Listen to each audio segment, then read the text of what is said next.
Good evening, everyone, and welcome to Adam Smith's Panmure House. My name is Adam Dixon. I am the Adam Smith Chair in Sustainable Capitalism here at Panmure House, and it's my pleasure to welcome you here on this, I'd like to say beautiful evening, but it's relatively overcast. It's a special year, 2023.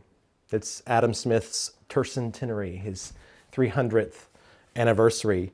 And we have a variety of activities, and one of those is a lecture series during the Fringe. Now, you had the opportunity to go to a comedy show, another theater performance. Maybe you actually were at the theater performance that was earlier this evening, a dance performance, but you chose to come to Adam Smith Panmure House. Now, perhaps you've come because you are a fan of Adam Smith, you've read his works, or you're interested in the Scottish Enlightenment, or you've just come along because it's free, and free shows are always better than ones that you have to pay for and you don't like at the end. But Panmure House, let me tell you a bit about it. Blair has told you a bit about the history of the house and its renovation. I'd like to say that it's not a museum, nor is it a shrine to Adam Smith. We see our work here as and the legacy of Adam Smith is an invitation. It's an invitation to forge new thinking and innovative ideas on the pressing issues of the day. We want to bring the spirit of the Scottish Enlightenment that was so fundamental to not simply the history of Scotland or Britain, but it was fundamental to the world history and the development of the social sciences and what we call the modern university. Indeed, the kinds of questions that Smith and his contemporaries were asking and reflecting on are in many ways no different than the kinds of questions that drive many contemporary debates, from the origins of morality to what makes a good political economy, or in general, what makes a good society. How are countries prosperous and just? How can we address poverty and issues of material well-being, but also how can we address issues of happiness and aesthetic enrichment? What is the role of the state? How do we foster public education and public well-being?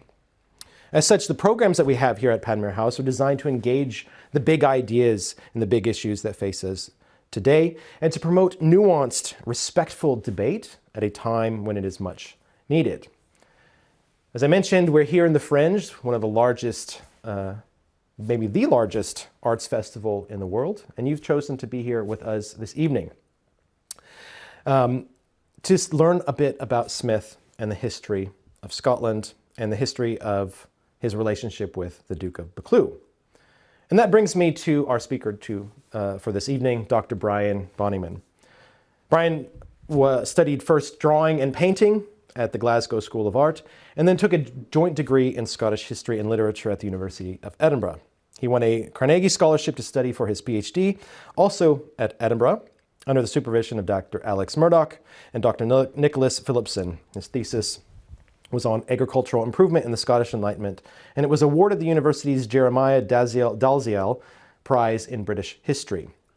He has taught at a range of institutions, lecturing at Dundee and Aberdeen, and has held honorary fellowships at the University of Edinburgh, the Research Institute for Irish and Scottish Studies at the University of University of Aberdeen, and the University of Dundee. He's published widely on the Scottish Enlightenment and improvement. In his first book, The Third Duke of Buccleuch and Adam Smith, Estate Management and Improvement in Enlightenment Scotland, was published in 2014. And it's from that book on which this lecture is based. And currently, Brian is working on a new book, which I won't discuss, as an independent scholar. So please, will you welcome to the podium Dr. Brian Bonnyman. Thank you.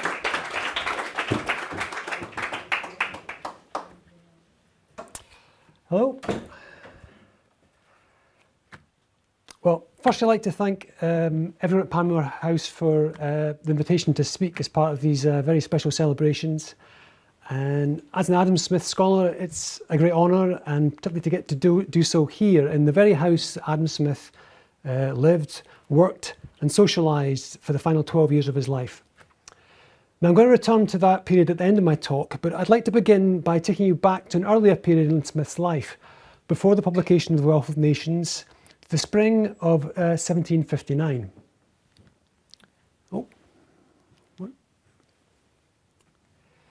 At 35 years of age, Smith had already established himself as an ambitious, intellectually radical and extremely popular lecturer at the University of Glasgow, where he'd held the chair of moral philosophy for the past 7 years. He'd also just published his first major book, his groundbreaking work on moral philosophy, The Theory of Moral Sentiments. Writing from London, Smith's great friend, the philosopher and historian David Hume, congratulated him somewhat teasingly on his success. The book was selling well, even bishops were queuing up to buy it, and had begun to receive critical acclaim, Hume noting that the mob of literati are beginning to be very loud in its praises. Towards the end of the letter, Hume mentioned, almost as an aside, that the politician Charles Townshend, who, quote, passes for the cleverest fellow in England, is so taken with the performance that he said he would put the Duke of Buccleuch under the author's care. I would endeavour to make it worth his while to accept of that charge. As soon as I heard this, Hume continued, I called on him twice with a view of talking with him about the matter and of convincing him on the propriety of sending that young nobleman to Glasgow, for I could not hope that he could offer you any terms which would tempt you to renounce your professorship. Unfortunately, Hume had missed him, and in a wry reference to his notorious unreliability, cautioned that Mr. Townshend passes for being a little uncertain in his resolutions, so perhaps you need not build much on this sally. In fact, Townshend was to prove uncharacteristically determined. Later that year, while visiting Scotland for the first time, he travelled to Glasgow and met with Smith in person, and, it seems, managed to persuade him to agree in principle to act as his tutor and travelling companion with Townshend's young stepson, Henry Campbell Scott, the 3rd Duke of Buccleuch, on a grand tour of Europe. It was a decision that would mark a turning point in Smith's life and indeed that of his young pupil. So in this talk, I'd like to sketch out some of the elements of Smith's relationship with the Duke of Buccleuch, particularly as a teacher and travelling companion during the grand tour, but also as a mentor and advisor to the Duke on the return to Scotland. And finally, as an intimate friend who remained close to the Duke and his family for the rest of his life. In doing so, I hope to reveal some aspects of what I would argue was Smith's profound influence over his pupil's life and career. I'd also like to consider briefly the often overlooked influence of the Duke over Adam Smith and the ways in which his patronage and support helped shape Smith's own later life. In all of this, I'm hoping to shed some light on the personal character of this intensely private man and place some of his ideas in the immediate context of the world in which he lived. And in the process, to tell the story of an enduring and unlikely friendship between a rather unworldly middle-aged professor and a shy and sensitive young aristocrat. So, in October 1763, some 4 years after Smith had provisionally agreed to act as the Duke's travelling tutor, Charles Townshend renewed contact. Duke Henry, recently turned 17, was now approaching his final term at Eton College and was almost ready to begin his tour. The signing of the Peace of Paris earlier that year had concluded the 7 Years' War between Britain and France, reopening the way for continental travel and ushering what has been called the final golden age of the European Grand Tour. The Duke, wrote Townshend, had recently made great progress in his knowledge of ancient languages and his general taste for composition, with the result that his amusement from reading and his love of instruction have naturally increased. He continued, he has sufficient talents, a very manly temper, and an integrity of heart and reverence for truth, which in a person of his rank and fortune are the firmest foundation of weight in life and uniform greatness. If it should be agreeable to you to finish his education and mould these excellent materials into a settled character, I make no doubts but he will return to his family and country the very man our fondest hopes have fancied. Smith accepted the renewed offer, gave notice to the University of Glasgow, and in January 1764 travelled to London to meet his young charge for the first time. On the 2nd of February, Smith and the Duke left London, arriving in Paris 11 days later. After a 10-day stay in Paris, where Smith was briefly reunited with David Hume, now serving as Secretary to the British Ambassador, Smith and the Duke travelled south to the provincial capital of Toulouse, where they would base themselves for the next year and a half. Now, a number of motives have been ascribed to Smith's decision to give up his 13 years at Glasgow, a period he later described as by far the most useful and therefore as by far the happiest and most honourable of my life. The chance to travel, particularly to Paris, the centre of the European Enlightenment, to meet with the many men of letters there who he greatly admired and among whom his reputation was steadily growing, was clearly an important factor. The remarkable reception of his great friend David Hume had received there may also have played a part. Writing to Hume the month before he left, he made a point of asking him to give his compliments to, quote, all the men in genius in France who do me the honour to know anything about me. But the most important factor in Smith's decision must have been the financial security and personal independence that such an appointment offered. Townshend had promised that he would make the appointment, quote, as satisfactory and advantageous to you as I am persuaded it will be essentially beneficial to the Duke. For the duration of the tour, he would be paid an annual salary of £500, followed by annuity for life of £300. In modern money, round about £50,000 salary and then a £30,000 pension for life. And to put it in context, Smith's salary as a professor varied between £150 and £300 a year. And at this time, a skilled tradesman could be expected to earn around about £35 a year.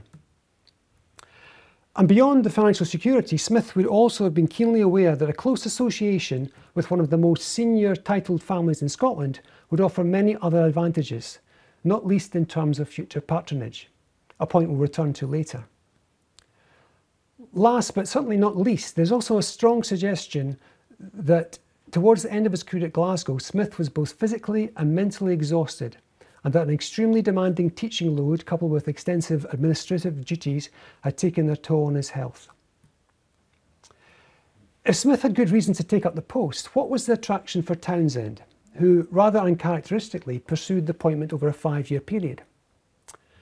The young Duke already had a private tutor at Eton, Dr. John Hallam, and had been with him for 6 years, and he was the obvious choice to continue the young man's studies abroad. So much so that the Duke, who was very fond of Hallam, worried that the failure to appoint him would be taken as a personal snub. When Townshend suggested that Hallam be given a pension of £100 as compensation, the young Duke insisted that it be raised to be £300 to equal Smith's. And it's also worth bearing in mind that in a number of respects, Smith was, to say the least, a rather unusual choice of a travelling tutor for a young aristocrat embarking on a grand tour.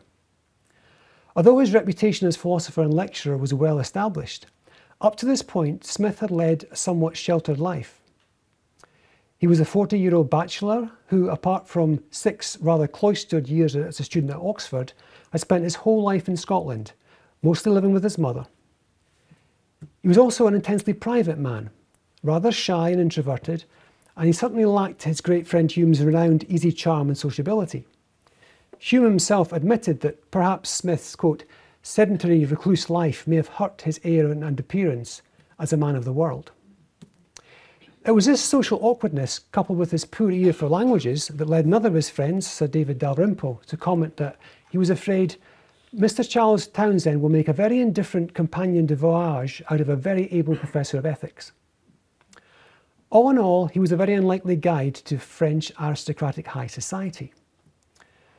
Not only this, but Smith had used his theory of moral sentiments, the very work that had first attracted Townshend's attention, to launch a sustained and damning critique of the character and capabilities of the great nobility in general.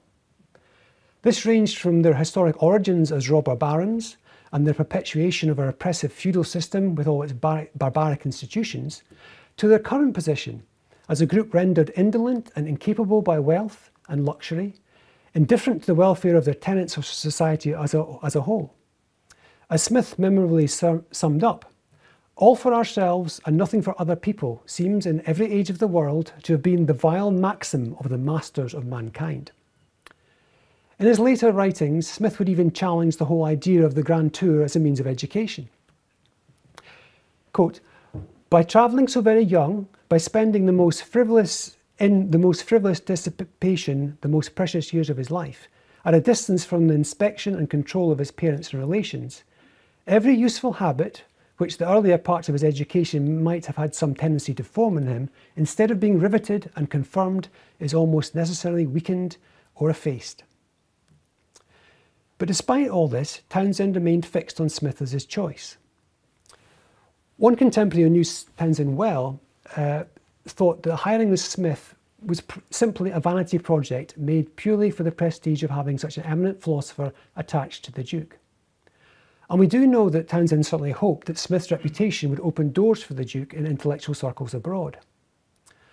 However, Townshend had a very specific kind of education in mind for the Duke, one which he thought Smith was particularly well suited to deliver, and one which would both shape the nature of the education the Duke would receive and dictate the rather unusual itinerary that Smith and Buccleuch would follow. But before considering this further, and Townshend's motivations in general, what about the young Duke himself? Henry Scott was born in London in September 1746. At the age of 3, his father, the Earl of Dalkeith, the son and heir to the second Duke of Buccleuch, died, leaving him in the care of his mother, Lady Caroline Campbell, the eldest daughter of the second Duke of Argyll. Barely a year later, on the death of his grandfather, the second Duke of Buccleuch, Henry inherited the ducal title and the family's vast estates. Despite his rank and status, and the Duke was a direct descendant of Charles II through his great-great-great-grandfather, the Duke of Monmouth and the first Duke of Buccleuch, the Duke's early childhood was to be an isolated and profoundly unhappy one. As the Duke's cousin and family biographer, Lady Louisa Stuart, would later note, the Buccleuch family's fortunes and reputation had by this point been in decline for some time, quote, resting in comparative obscurity for 2 or 3 generations past. The second Duke, described by Stuart as a man of mean understanding and meaner habits, had, after the death of his first wife, led a dissolute life, living, quote, so entirely with the lowest company that his person was scarcely known to his equals and his character had fallen into utter contempt. This culminating in scandal of scandal, his secret marriage to a Windsor washerwoman.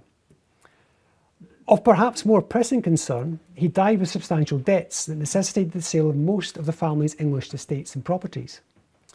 And although the family retained their vast estates in the Scottish borders, these had been poorly managed for years, with rents in arrears and accounts unsettled. It's worth noting here that apart from a short period in the early years of the 18th century, the Buccleuchs had been resident in England since the 1660s, and were thoroughly anglicised and had been essentially absentee landlords, rarely visiting their Scottish estates.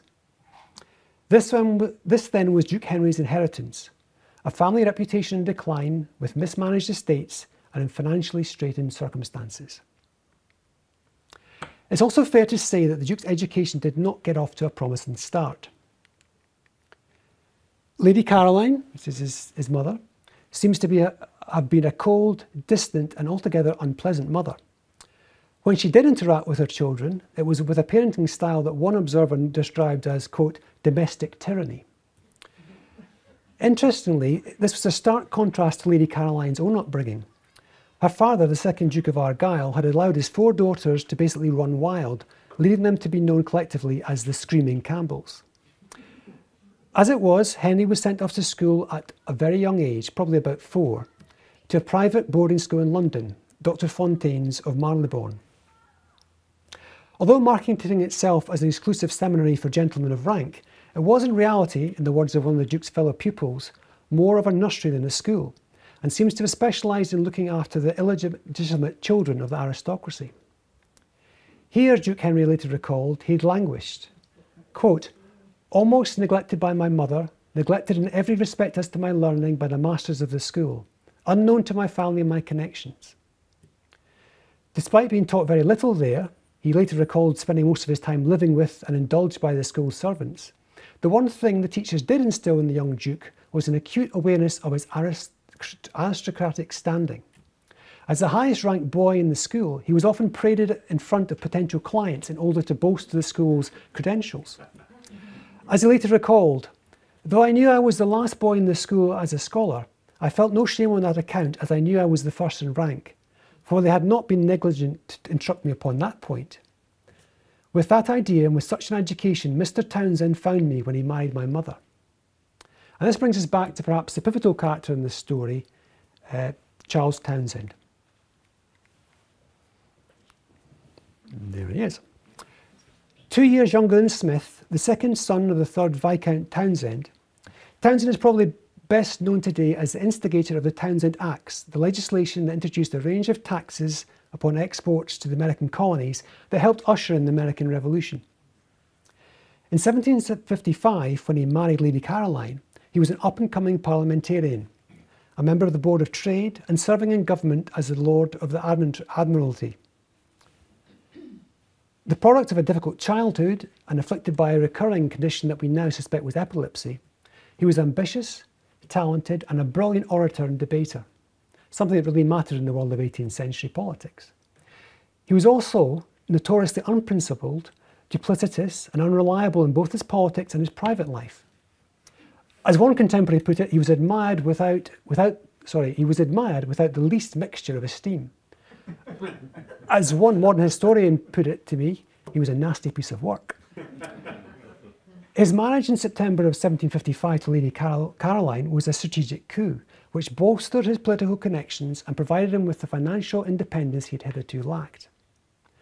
Despite a strained relationship with Lady Caroline from the outset, who he would openly mock in company, Townshend took a keen and seemingly genuine interest in the welfare and education of his 4 stepchildren. And apologies for the quality of the slide here, but this is the earliest surviving picture of, by this stage, the 3 stepchildren. One of the brothers died by this point, but this is Henry on the left, his younger brother Campbell in the middle, and his little sister Frances on the side there. Townshend secured an allowance from the Duke's estate to pay for his and his siblings' education and arranged for the 10-year-old Duke to be removed from Fontaines and sent, along with his 2 younger brothers, Campbell, aged 9, and 8-year-old James, to Eton College. A private tutor, Dr. Hallam, was hired to augment the boys' studies, and despite the death of his youngest brother James less than a year after their enrolment, Duke Henry seems to have thrived there. Although he's remained a rather sensitive and introverted boy, somewhat overshadowed by his more outgoing younger brother, which I think we can maybe even pick up from this painting, he later wrote, "No person ever derived so much advantage from a public education as I did." Describing Townshend's role, he admitted, "I must confess, however little I was afterwards obliged to him, he then did me a service that amply made up for every future inattention to my affairs." Now, Townshend's motivations can be difficult to read. Acting as the Duke's legal guardian, a position he shamelessly lobbied the 13-year-old Duke for, he certainly mismanaged elements of the Duke's affairs. Although he instigated some important reforms to the management of the Duke's Scottish estates, he lavished most of his attention and the Duke's money on beautifying the family's one remaining English property, the Adderbury estate in Oxfordshire, which he himself used as a residence, on the grounds that he planned it to be the Duke's future home. Indeed, he ended up borrowing over £20,000 from government funds on the Duke's behalf to expand the estate, while neglecting to transfer the title deeds into the Duke's name. He also took personal charge of the education of the Duke's young sister, Lady Frances Scott, who was 5 at the time of his marriage and was an extremely bright and talented child. Protecting her from her mother's harsh discipline, Townshend would go on to become besotted by her and, in the words of one contemporary, unnaturally close. When at the age of 16, Frances informed Townshend that she was to join her brother's household, at least in part to escape its advances, he reportedly, quote, covered his head with his hands and for some minutes cried like a child. And yet, as a product of a troubled childhood himself, and you can see there's a bit of a pattern here, he was alienated from his mother at a young age and bullied by a harsh and unloving father. Townshend seems to have been determined to give the Buccleuch children, and the Duke in particular, the kind of guidance and support that he himself had never had. And in the case of the Duke, to seemingly mould him into his ideal. Which brings us back to choice of Smith as a tutor. Writing to the Duke at the outset of his tour, Townshend would summarise both what he saw as Smith's particular qualities and the kind of education he could offer. In particular, he highlighted what he termed Smith's constitutional knowledge, which is understanding and his understanding of the working of the British state, of which he argued he was ingenious without being over-refined and general without being too systematical. From Smith, he continued, you will grow to be a grounded politician in a short course of study. When I say a politician, I do not use the word in its common acceptance, but rather as a phrase less severe and for that reason more proper to your age than statesman, though one is the beginning of the other, and they chiefly differ in this is the work of study and that the same work finished by experience and a course of office. Mr. Smith will make you a politician, and time afterwards, in your example, demonstrate the truth of my opinion. So this was to be above all a practical political education that would prepare the Duke for the role of statesman and the duties of high office. And for Townshend, the Grand Tour was the most appropriate way for this education to be achieved.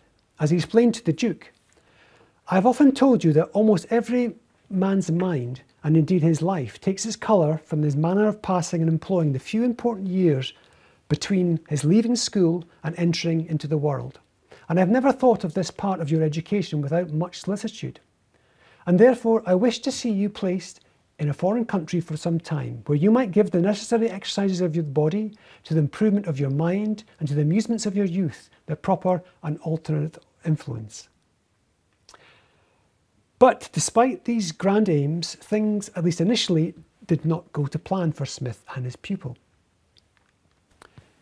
And this is the first painting we have of the Duke at Eton, actually, probably just around the time he started the tour, painted by Catherine Reed, the Dundee-born artist. Writing to Hume in July 1764, almost 5 months after their arrival in Toulouse, Smith lamented, "The progress indeed we have made is not very great. The recommendations they've been promised by Townshend to all the people of fashion here and everywhere else in France had failed to materialise. As a result," he continued, "the Duke is acquainted with no French man whatsoever. I cannot bring them to our house, and I am not always at liberty to go to theirs. The life which I led in Glasgow was a pleasurable, dissipated life in comparison to that which I lead here at present. I began to write a book in order to pass the time. You may believe that I have very little to do." Now, we think this book was probably a continuation of the early work on what would eventually become the Wealth of Nations that Smith had started in Glasgow before he left on the tour. By October, however, things had begun to greatly improve. Smith and Duke Henry had successfully gained access to local aristocratic society, and Smith could report that their excursions to Bordeaux and the Pyrenees had made a great change upon the Duke, who now begins to familiarise himself to French company. He also believed that the imminent arrival of the Duke's younger brother, Campbell, who was to accompany them for the remainder of their tour, would be both useful and agreeable. Indeed, he added, "I flatter myself that I shall spend the rest of the time we are to live together, not only in peace and contentment, but in gaiety and amusement." And until the final weeks of the tour, this does indeed seem to be the case. Smith and the Duke remained based in Toulouse for a further year, before travelling on to Geneva in the autumn of 1765, and then returning to Paris in early 1766, where they would base themselves for the remainder of their tour. As I've already mentioned, this was a rather unusual travel itinerary. It was during this period that a classic route for British tourists was starting to be established on the Grand Tour. Starting in the Netherlands, the tourists would typically move to France and then travel on to Italy by sea. And it was Italy above all that had become the most important destination of the tour, and most trips would include extensive visits to the country's historical and cultural sites, including Rome, Venice and Naples, before returning home, often by way of Switzerland, Germany and Calais. And this is another Catherine Reed picture of British gentlemen in Rome doing their Grand Tour stuff. This was part of a shift in emphasis from the older aristocratic tour, which had focused primarily on political and cultural education, to one in which the travelling itself was becoming a key goal. The educational aim of the tour was also shifting, away from a focus on languages, diplomacy and contemporary European cultures, towards a much greater focus on antiquities and what has been described as a narrow obsession with the past. Indeed, the active cultivation of connoisseurship became an increasingly conscious goal of the tourists and their guides. In this respect, Smith's and the Duke's tour, with their limited itinerary, aligned much more closely to the conventions and ideals of the older aristocratic tour, with education very much at the forefront. So what do we know about Smith as a teacher, and the kind of education he provided. Taking the former first, we get a fascinating glimpse from James Boswell, who attended Smith's lectures in Glasgow around 1759, and whose I think is worth quoting at length. My greatest reason for coming hither was to hear Mr. Smith's lectures, which are truly excellent. His sentiments are striking, profound and beautiful, the method in which they are arranged clear and accurate and orderly, his language correct and elegantly phrased. His private character is really amiable. He has nothing of that formal stiffness and pedantry which is too often found in professors. So far from that, he's a most polite, well-bred man, is extremely fond of having his students with him, and treats them with all the easiness and affability imaginable. I think this quote highlights a few points. Firstly, the effectiveness of Smith as a teacher. Secondly, his amiability. Despite his sometimes distracted manner and social awkwardness, Smith got on well with just about everyone he met. In fact, virtually no one seems to have had a bad word to say about him, apart from perhaps Dr. Johnson. Finally, Smith not only enjoyed the company of his students, but considered his duty to his young charges as what he described as a sacred responsibility, by which he was, in his own words, bound to do everything in my power to serve the young people who are sent here to study, such especially as are particularly recommended to my care. Now, no detailed account survives of Smith's teaching programme for Duke Henry, but it's possible to piece together a good picture of both Smith's tutoring style and the material he covered from two main sources. Firstly, detailed records of his previous tutoring at Glasgow University, where he privately tutored another Eton-educated young nobleman, Thomas Petty Fitzmaurice, second son of the first Earl of Shelburne. And secondly, from both Townsend's and Smith's correspondence during the tour. To summarise, Smith was a demanding tutor who took his role extremely seriously, who believed that his pupils should be kept busy and well supervised, with the aim that they should be constantly employed and left with no time for idleness. Inspection and control seemed, particularly in the initial stages, to be his priority. This rigorous approach, however, was tempered by Smith's amiable and warm manner, which helped him to build up a close and trusting rapport with his students, something that was evident in his relationship with Duke Henry from the outset. As for the particular subject studied by the Duke, we know that Smith would have probably begun with moral philosophy, taking his pupil through the best Greek, Latin and French authors on the subject, before moving on to law and history. A grounding in Smith's developing ideas on political economy would also play a key role, a subject that would have practical application both to any future political career and, as you shall see, in the management of an extensive landed estate. In addition, the study of rhetoric and modern French literature, which Smith was extremely fond of, would also be included in the syllabus. As for specific authors, we know that Smith would have carefully gone through the works of what were for him the most important of the modern thinkers, particularly Montesquieu and David Hume. Indeed, Smith wrote to Hume midway through the tour to say that the Duke had, quote, read almost all of your work several times over, adding that, were it not for the more wholesome doctrine in which I take care to instil in him, I am afraid he might be in danger of adopting some of your more wicked principles. In addition to all this, we also know that Townsend wrote to the Duke tasking him to look at certain areas, such as comparing the French and British constitutions and the different approaches to the development of trade, while also keeping him abreast of the current political situation at home, where he'd just been appointed as Chancellor of the Exchequer in Pitt the Elder's new administration.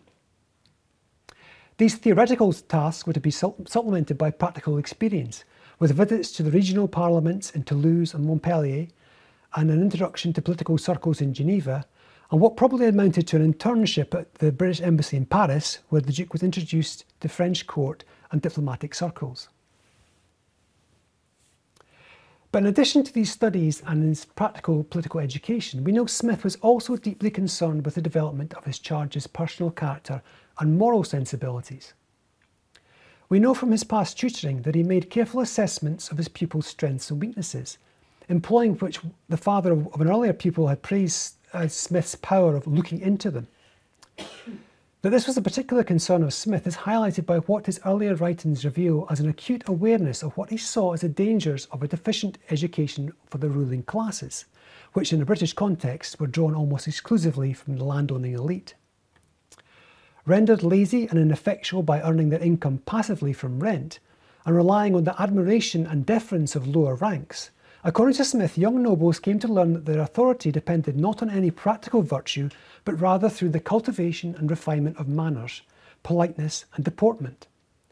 And as he had noted in the theory of moral sentiments, it was this lack of the, quote, more important virtues and the incentive to acquire them that rendered them so unfit for the higher offices of public life, or indeed any situation that demanded, quote, the continual and long exertion of patience, industry, fortitude and application of thought. These virtues, Smith argued, are hardly ever to be met with in men who are born to these high stations. Given this awareness of these potential shortcomings, coupled with his deep understanding of the psychology of moral behaviour and the formation of character, Smith would undoubtedly have stressed the importance of these virtues on his young pupil, particularly the Stoic virtues of self-command and prudence, together with their practical application through frugility and personal economy. These would all be prerequisites for a career in high office, but they would also be extremely important in what Smith considered the other main role of a landowner. Indeed, the role that Smith may well have believed was a more appropriate role for a member of the landed elite, the proper management and improvement of his estates. And we get an interesting insight into Smith's attitude towards this aspect of the great landowner's role in a letter he wrote to the father of one of his students in April 1759. In fact, just a few days before he heard about Townsend's offer to hire him.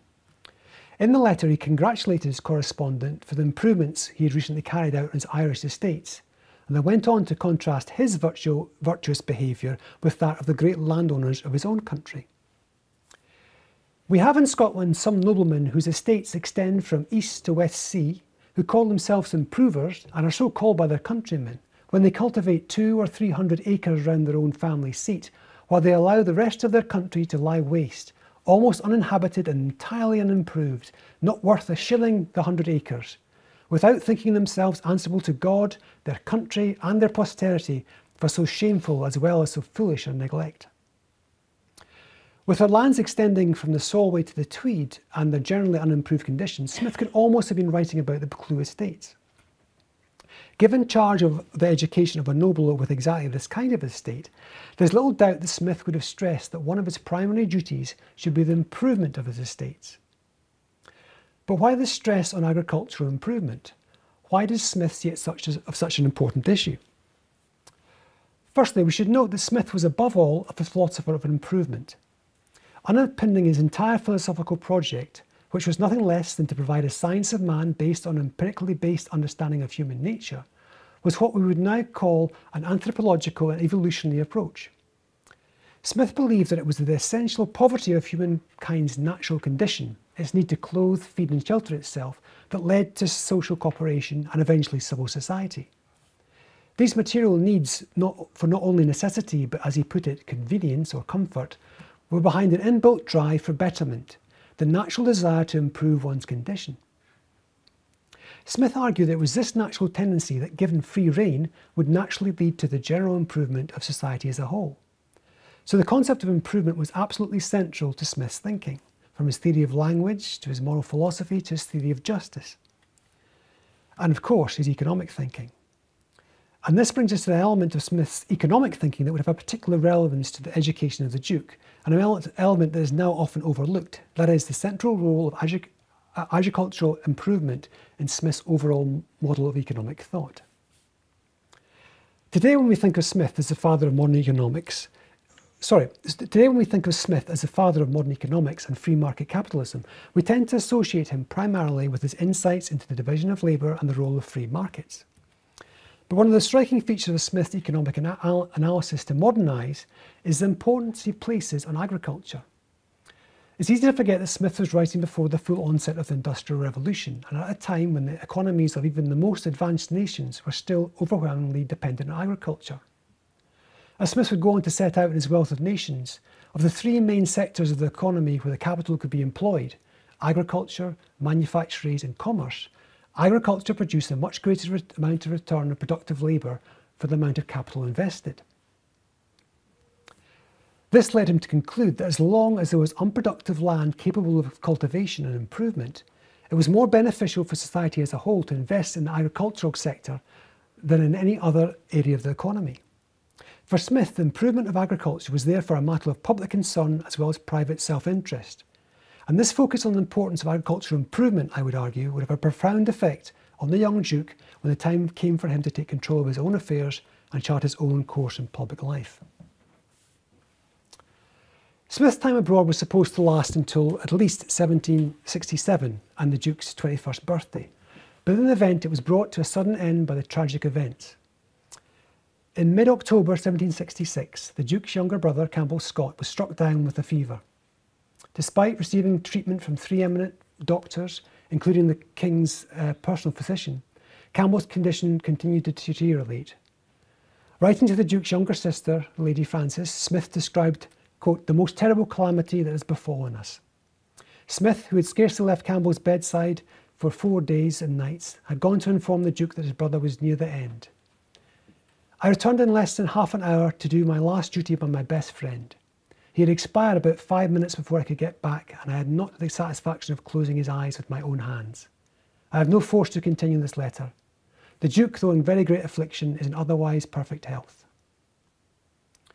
Smith and the Duke left Paris immediately, accompanying Campbell Scott's body back to Dover, where they arrived on the 1st of November.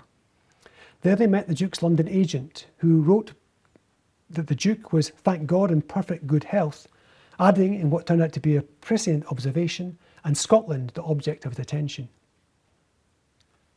So what was the result of the Duke's time abroad and his education under Smith? The Duke was in no doubt of the debt he owed his tutor. Later in life, he would write, "We spent near 3 years together without the slightest disagreement or coolness on my part, with every advantage that could be expected from the society of such a man. We continued to live in friendship to the hour of his death, and I shall always remain with the impression of having lost a friend whom I loved and respected, not only for his great talents, but for every private virtue." Townshend too seems to have been very pleased with how the Duke had developed under Smith's tutorage. Writing to the Duke in the final days of the tour after hearing some news of his back in London, he wrote, "I, who have known you from the earliest years, had no doubt of this, but with a great satisfaction to see my prophecy proved and my opinion become general. You have nothing to think of but the care of your health, for you have secured the world and added the best of characters to that most ample advantage of birth and fortune." Less prone to flattery, the members of the Buccleuch administration were also impressed with the young Duke on his return, commenting among themselves on his maturity and application to business, one noting the Duke promises more regularity and exactness than all the young men I have ever had the honour to know. From the outset, he showed a keen interest in his affairs, and in particular the administration of his Scottish estates. Indeed, the overall impression the 20-year-old Duke gives at the time of this time is a young man in a hurry, eager to get on and take control of his affairs, and to start his independence. One example of which was his marriage to Lady Elizabeth Montagu. Within 4 months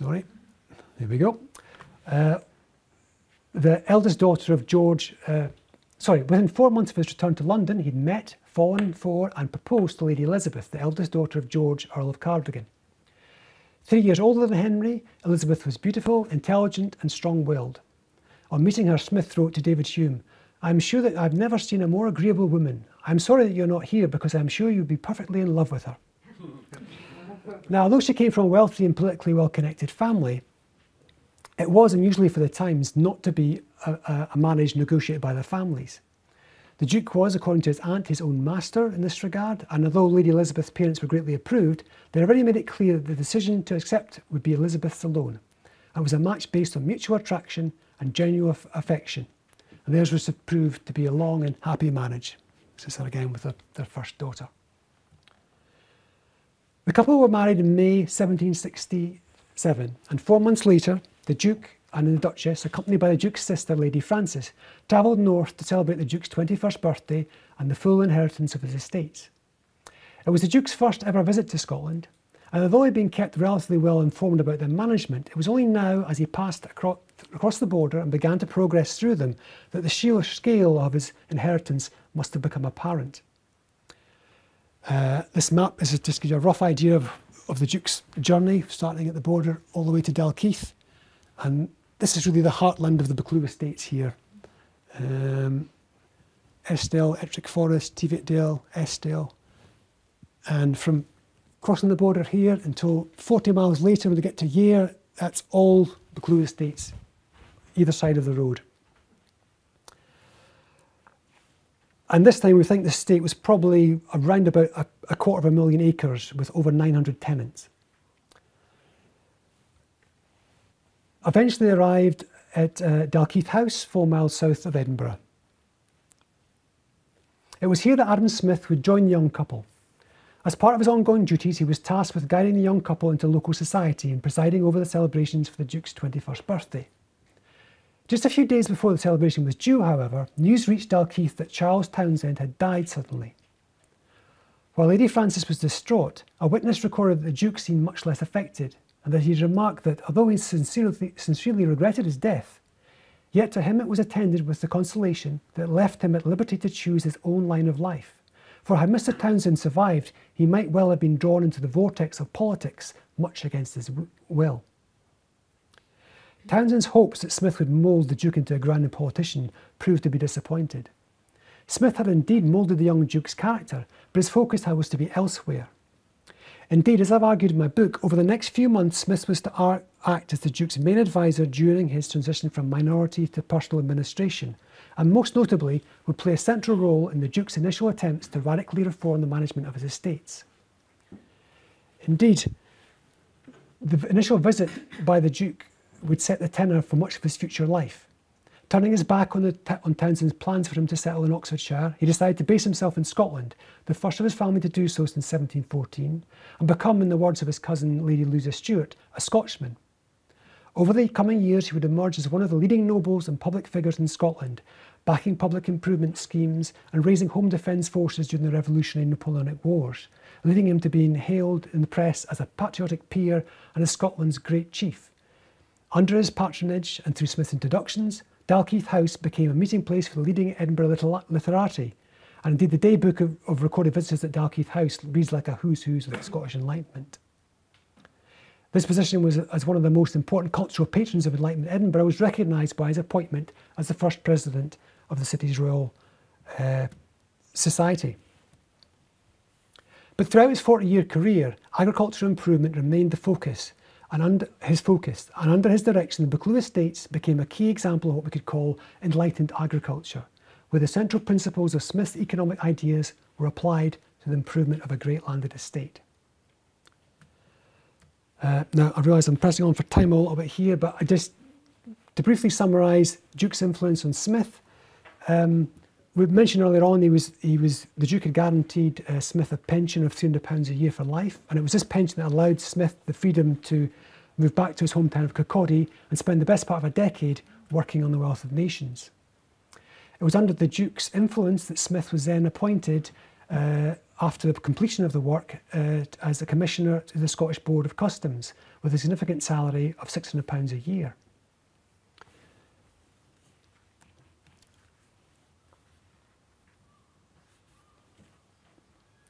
All of which brings us back here to Panmure House and Smith's final years. It was, of course, due to his appointment at Customs House that Smith moved here with his mother and cousin in the winter of 1778. And although much of Smith's proposed work remained unfinished, and what did remain was mostly burnt in his instructions during his final illness, it was here that he finished the third revised edition of The Wealth of Nations, and in his final year completed his expanded edition of The Theory of Moral Sentiments. During this later period of his life, Smith was to be a frequent guest at Dalkeith House, sometimes staying with the Duke for days at a time. If anything, they seemed to become even closer during Smith's final years. Indeed, the daybook for the Dalkeith House reveals that in the final year of his life, Smith travelled virtually every Sunday to dine with the Duke at Dalkeith. And in a telling detail, almost uniquely for guests at this time, at least half these visits he dined alone with the Duke and his immediate family. These visits help place in context the Duke's last letter to his old friend, written during Smith's final illness, a letter that serves as a fitting epigraph to both the warm and enduring nature of their friendship. I hope this fine weather will restore you to your usual strength. I wish you could go to Dalkeith House for some time. I'm sure the country air and gentle exercise will be of service to you. I need not tell you how much I am interested in whatever concerns you.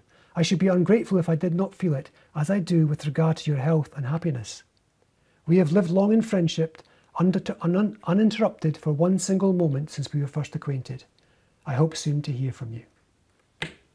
Thank you.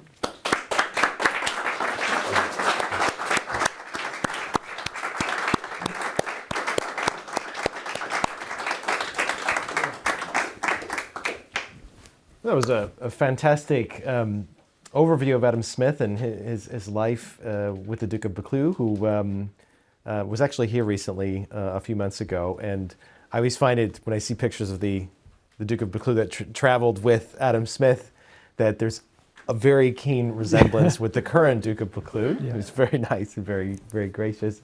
I did find it, I was wondering the other academics in the room when they heard about Adam Smith leaving his job at Glasgow because they had too much teaching, too much admin. If you see his schedule, it was yes, it's easy. Yeah. Not much has changed in the last 250 plus years. So in the time remaining, I'd like to open up the floor to questions from the audience. We have a microphone that will travel around for our recording. So if anybody has a question, gentleman there, please. No, thank you. It was very interesting. I was wondering what the practical implications were of Smith's advice to Buccleuch in terms of the management of the estates or the improvement of the estates. Well, there was this, when Smith came and met with the Duke of Buccleuch as he was transferring from his minority to his majority, wrote his birthday, he stayed with him for 2 months. And then what I found that in the next year, Smith was really at the centre of all these plans to radically change the estates. And almost immediately, there was an advert drafted for all the estates to go on the market. All the leases had expired when the Duke turned 21. And it was adverts were placed in the Edinburgh papers and in papers in the north of England. And it's the largest example ever of I think it's about 400 farms going up on the market.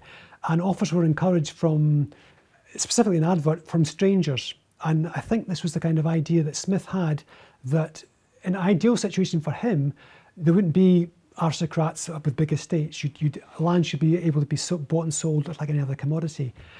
And by exposing it to the market, by opening up to potential bidders, it would kind of attract people of kind of interest who had the kind of the drive to improve the estates and the next best thing. It turned out to be a bit of a disaster because everyone who was on the estate at the time was up in arms about what's happening. We're going to lose our livelihood. Some of these families had had farms for generations. And eventually the state had to backtrack, and the Duke of Buccleuch had to issue this proclamation the next year saying that anybody that's been living on their estate that will go on and improve will always have my favour and will always remain. And so they had to kind of backtrack on that. But there was a few other, Smith was also involved in the reform of entail, which became a very big thing for Scottish agriculture. So he really was hands-on for a period of at least a year with the Duke. Any other questions? I have a question thinking about the current context, right? So when you think about Smith and at the time when they talked about the improvement of land, right? So basically taking unused land and turning it into agricultural output. Now, if we think about the current context, in particular parts of Europe, I'm thinking about the Netherlands in particular, massively intensive agriculture, tiny country, but one of the largest agricultural producers in the world. And the big debate there is the government wants to take away farms and return them to nature because there's a problem with nitrogen and overproduction of animal waste. But it's interesting how it comes politically because it's this return to nature in the 21st century. And farmers will say, well, but we've been on here and this is about production and this is, if we return it to nature, we don't make any, it's unproductive. It might be good for, air quality and nature reserves, but I'm curious then, what was the sense of what is nature as a concept, as an idea, and did that have any bearing on their thinking in terms of used and unused land? I think it was definitely changing because the idea before a lot of kind of unused land, common land, was seen as a resource for general use, and part of the Scottish agricultural revolution, which was actually probably one of the fastest in the whole of Western Europe, was about bringing this land into active production, about enclosing fields, rationally ordering it. So in some respects, it was the opposite of what we're doing now with rewilding, but in other respects, the agricultural revolution of the 18th century was a completely green revolution. In fact, because it was using kind of natural crop rotations. It was using animal manure. It was all so. In some respects, we don't have the same problems we have now with intensive farming being based on nitrogen and pesticides. Okay. There's a question in front. Just wait for the microphone, please. Yes, hello. My name's Is it working? Yeah, it's just for our recording. So. Oh, I see. Yes. Sorry. Yes, hello. My name's Iona Erskine. I'm a chartered surveyor by profession, so I'm particularly interested in the land. I wonder how the estates in the borders and how they were managed would have differed from, say, a Highland estate at the same time.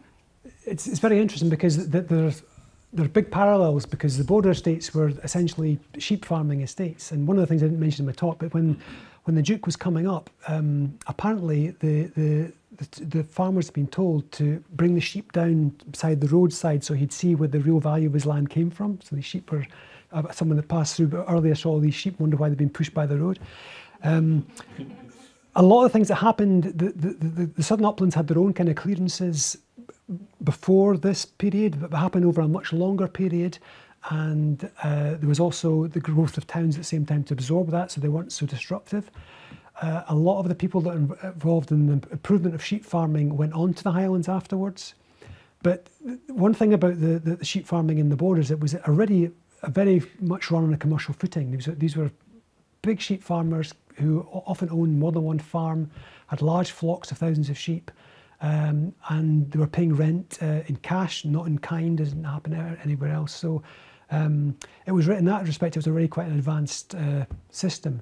But there were a lot of Smith's ideas that came in to be put through the Duke's estate, were to do with how you try and open up things like the kind of value of the land, how you calculate how the value of the land might change with the market prices changing for sheep and things like that. So, but there were certainly a lot of things happened in the borders that would happen later on in the Highlands. Okay, we have time for one last question. In the back there, please.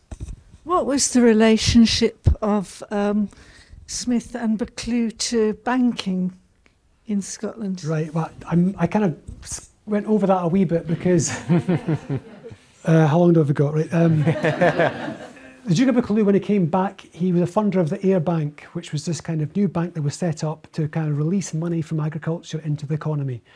The bank collapsed. It wasn't a limited company, so the main shareholders, especially the Duke of Buccleuch and the Duke of Queensberry, were liable for thousands and thousands of pounds debt, and Smith was called in actually to advise the Duke on how he should deal with this.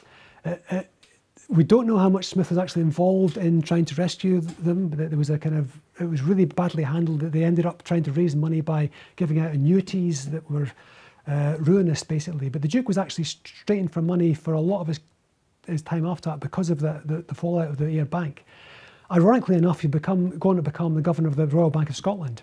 And with Henry Dundas being the governor of the Bank of Scotland, the two of them basically stitched up the banking sector in Scotland. Between the two of them, they had control, the biggest control of credit for any political faction in the whole of the UK by the end of the 1770s. So he had mixed fortunes in banking. Well, that was a fascinating lecture, and Brian's book is available on Amazon, and if you're interested in reading more about this.